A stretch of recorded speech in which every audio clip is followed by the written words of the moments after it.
Halo teman-teman, kami dari kelompok 1 kelas B. Kami akan membahas indeks B100 dan B210 Atlas. Sebelum itu, kami akan memperkenalkan diri kami masing-masing. Saya Naila Indah Zafira. Saya Sekar Harum Handalu. Saya Regelia Miradian Tandian. Saya Darus Sinamo.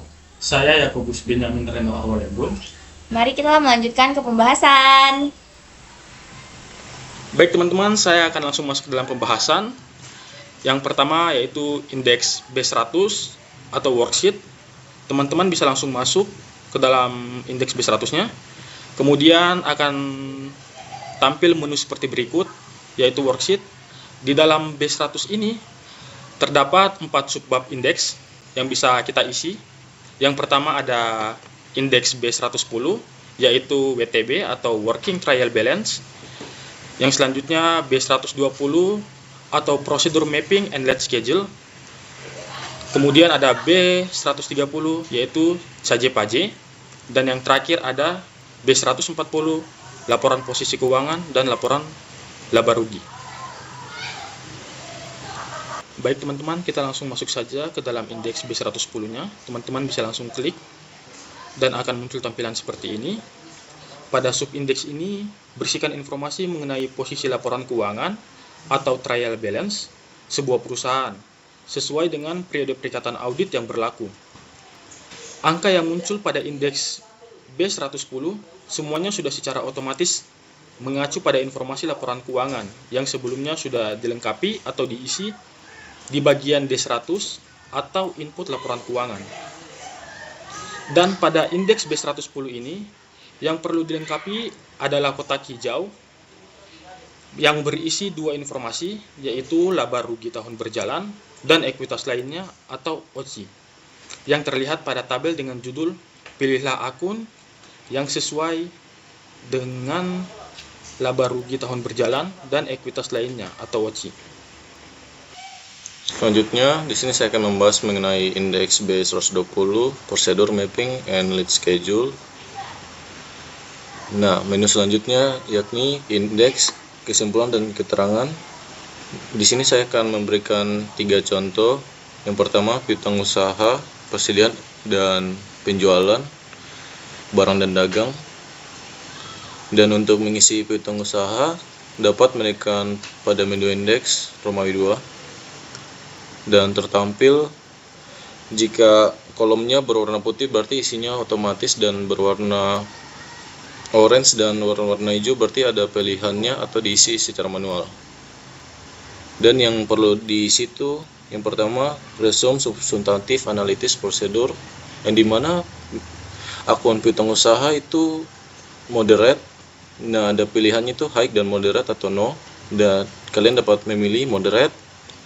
Dan pada menu lihat Saje-Paje itu terdapat ya atau tidak. Nah, di prosedurnya sendiri itu terdapat Saje-Paje, maka pilihnya ya. Dan untuk akun-akun yang mempertimbangkan spesifik materiality itu tidak ada. Dan pada menu spesifik item subject to spread itu 600 juta didapat dari setengah dari 991.667.728 rupiah, dan 1,90 didapat dari range confidence factor yang dimana 1,9 sampai 2,3. Nah, kesimpulannya itu akun tersebut telah disajikan secara wajar. Pada menu selanjutnya dapat diisi pilih prosedur, dan selanjutnya pilih akun. Ada pilihan akun yakni piutang usaha dan piutang lainnya, dan tertampil nantinya prosedur analitis substantif dan prosedur substantif rinci. Dan untuk statusnya itu dapat disesuaikan sesuai prosedur yang ada pada soalnya. Selanjutnya untuk contoh yang kedua, persediaan. Sama seperti tadi, kalian dapat menekan indeksnya. Dan untuk resume substantifnya, analitika prosedurnya high. Dan untuk Saje-Paje-nya itu jawabannya ya, karena sesuai dengan prosedurnya. Dan untuk spesifik item subject to spread evaluation-nya 1.500.000 didapat dari setengah dari sampelnya 3 juta, dan untuk range-nya itu 1,90, karena dia tadi itu resume substantifnya itu analitikernya itu high, jadi diambil 1,9 dan hasilnya 205.263. Dan untuk simpulannya, akun tersebut telah disajikan secara wajar. Selanjutnya dapat mengisi pilih prosedur, pilih akunnya persediaan, dan untuk statusnya itu tidak ada karena pada contoh soalnya itu tidak ada prosedurnya, tidak ada status prosedurnya. Dan yang terakhir, pada nama akun penjualan barang dagangan. Untuk resume substantifnya itu moderate dan terdapat saja pace, maka pilihannya itu ya. Serta untuk specific item subject to spread evaluation itu 2 juta yang didapat dari setengah dari 4 juta dari saldo per buku. Dan untuk kesimpulannya itu sendiri, yakni akun tersebut telah disajikan secara wajar, maka status KKP-nya itu komplit. Dan selanjutnya pilih prosedur. Dan untuk pilih akunnya itu sendiri, kalian dapat memilih pendapatan usaha dan tertampil nanti prosedur analitis substantif dan prosedur substantif rinci. Dan di sini saya tidak mengisi statusnya karena pada contoh soalnya itu prosedurnya tidak ada.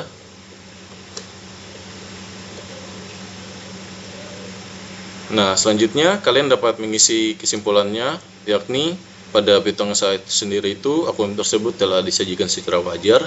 Begitu pula dengan pada akun persediaan dan penjualan barang dagang. Maka kesimpulan kalian dapat mengisi kesimpulannya itu di bawah, maka jawabannya itu terdapat salah saji pada piutang usaha yang sangat material. Dan dari jawaban di situ nanti akan tertampil pada menu depan di sini kesimpulan mapping lead schedule, yakni terdapat salah saji pada piutang usaha yang sangat material. Next, kita masuk pada indeks B130 terkait dengan CAJE-PAJE. Indeks B130 ini tuh berisikan informasi mengenai adjustment-adjustment yang akan dimasukkan ke dalam laporan keuangan auditor perusahaan.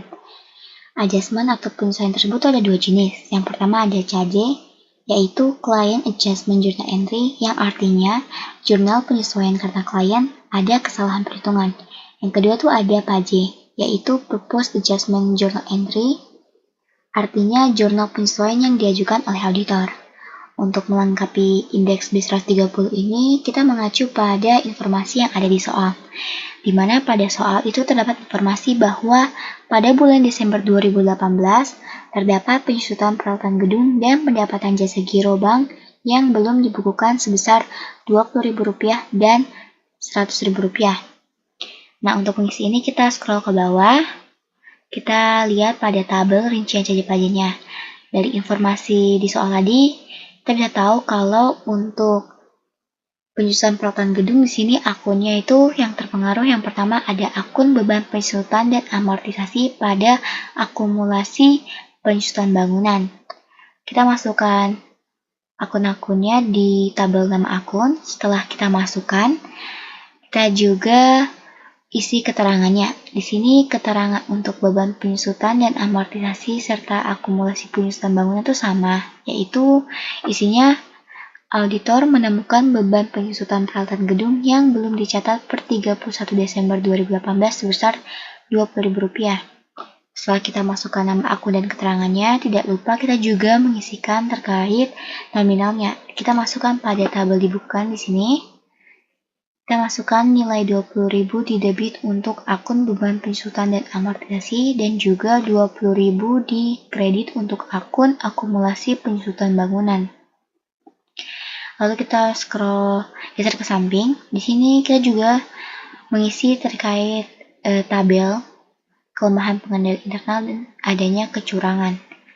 Di sini kita pilih tidak pada menu drop down-nya untuk akun beban penjutaan dan juga akumulasi penjutaannya. Setelah kita isi, kita geser lagi ke sebelah sini untuk mengisi terkait dengan pendapatan jasa giro bank yang belum dibukukan. Di situ akun yang terkait ini yaitu akun Bank Mandiri KCP Rawamangun dan juga akun pendapatan lainnya jasa giro bank. Setelah kita masukkan nama-nama akunnya, setelah kita pilih di menunya, kita juga harus mengisi terkait dengan keterangannya. Di sini sama seperti sebelumnya, keterangannya juga sama untuk kedua akun pendapatan jasa giro banknya. Di sini keterangannya itu kita isi, auditor menemukan kurang catat pendapatan jasa giro sebesar Rp100.000. Lalu kita juga isi nominalnya di tabel dibukukan, Rp100.000 didebit untuk akun Bank Mandiri KCP Rawamangun dan juga Rp100.000 dikredit untuk akun pendapatan lainnya jasa giro bank. Kita geser ke samping lagi, sini sama, pilihannya untuk kelemahan pengendalian internal dan adanya kecurangan itu tidak. Setelah kita isi, lalu kita kembali naik ke bagian atas. Di sini kita wajib untuk mengisi simpulannya. Di sini kita pilih simpulannya itu caja atau pajak itu telah memadai. Kita lihat di sini status kertas kerjanya tuh jadi komplit. Yang artinya pengisian terkait indeks B130 itu telah selesai. Next masuk ke indeks B140. Di indeks ini berisikan informasi mengenai laporan posisi keuangan dan laporan laba rugi.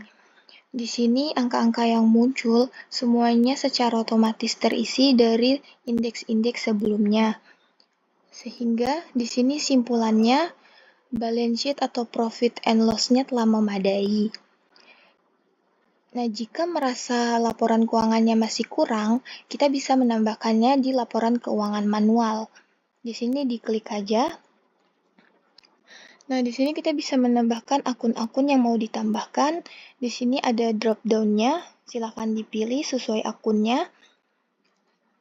Setelah dipilih, di sini kesimpulannya dipilih yaitu balance sheet atau profit and loss-nya telah memadai. Indeks berikutnya yakni B210 estimasi akuntansi.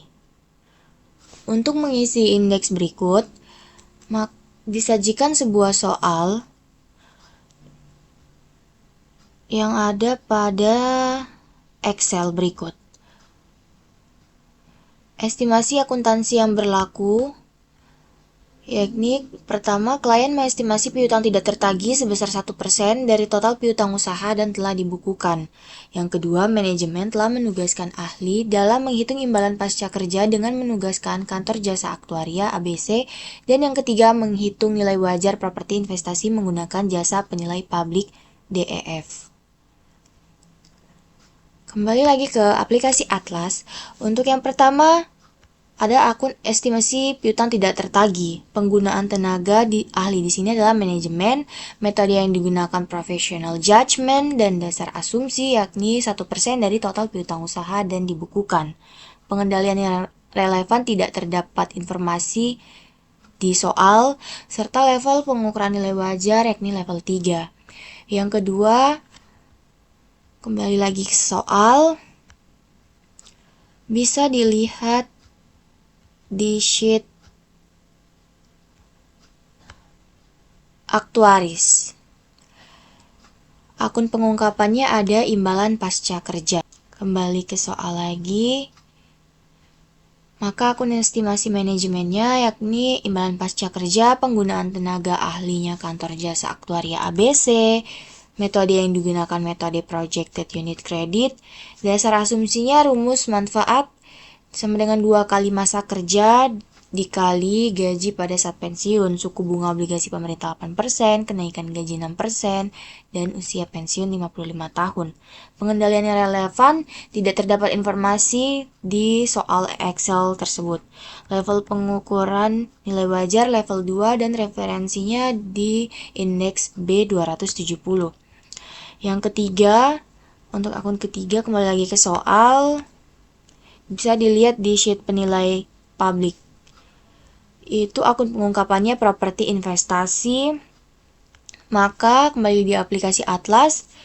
Untuk nomor 3, akun estimasi manajemen yakni properti investasi, penggunaan tenaga ahlinya yakni jasa penilai publik DEF, serta metode yang digunakan adalah pendekatan pendapatan. Dasar asumsinya suku bunga obligasi pemerintah sebesar 8%, inflasi 5%, country rate 1%, dan pertumbuhan atas kenaikan pendapat atas sewa properti investasi sebesar 2%. Pengendalian yang relevan tidak terdapat juga informasi di soal, sehingga ditulis tidak ada level pengukuran nilai wajar level 2, serta referensinya ada pada indeks B270. Simpulannya yakni penggunaan estimasi akuntansi telah memadai.